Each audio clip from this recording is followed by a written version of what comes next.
What's this costume you have on? This is my uniform. I led the French victory at Toulon.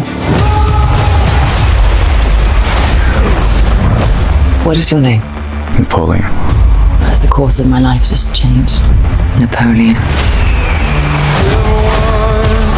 I'm destined for greatness. But those in power will only see me as a sword.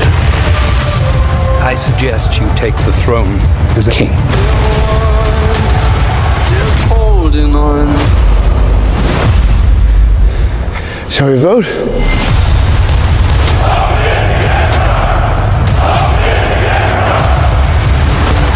This vermin has held the world hostage with his egotism and his lack of simple good manners.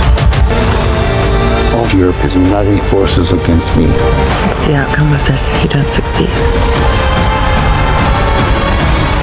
Your Majesty, we are discovered. Good. It's a trap! I'm the first to admit when I make a mistake.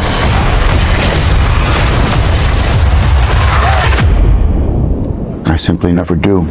Hello, my name is Michael Morley, and I'm here to review Napoleon.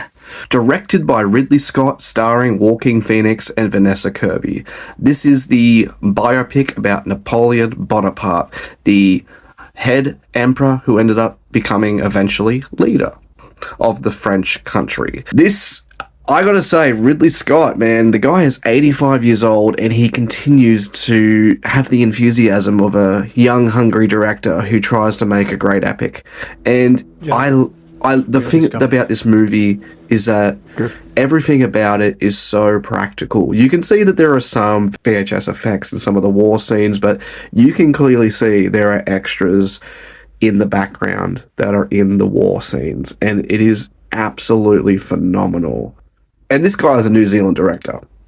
This is about the rise and fall of Napoleon Bonaparte, about his life. You know, we don't really know much about him, that he was kind of perceived as an anti-hero. He was kind of like a Ned Kelly, Billy the Kid sort of type. You don't know if he was good or bad. Some perceived him as bad, some perceived him as a hero. In the movie, he is a mix. And there's a lot of stuff going on in his head that you're like, what's really going on in that head, mate? What's going on in that head? He's got a very twisted mind, but one of the things that really works in this movie is the relationship between Napoleon and Josephine, played by Vanessa Kirby. And Vanessa Kirby absolutely steals the show in this movie, and the relationship is, they're absolutely obsessed with each other as a couple in this movie.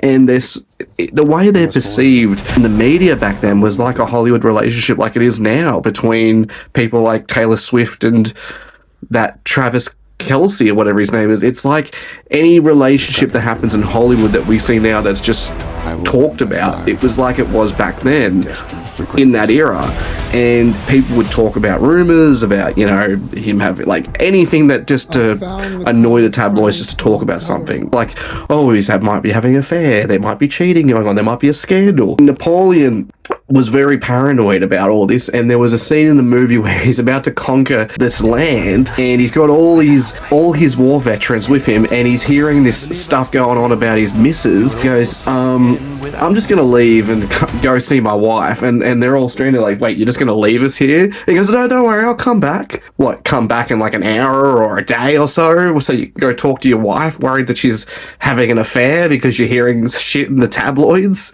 I gotta tell you, that was the funniest bit in this movie. I was like, what? It's not a spoiler because it's a fact, it did happen, unbelievably.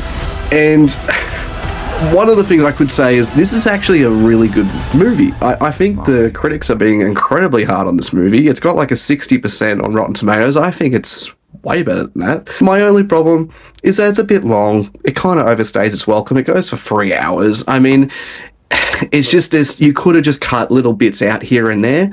But overall, man, I actually quite like this movie. And, you know, it's not one of Ridley Scott's best movies. I wouldn't even put it in the top 5. You know, it's pretty good. 8 out of 10. Whose country are we in?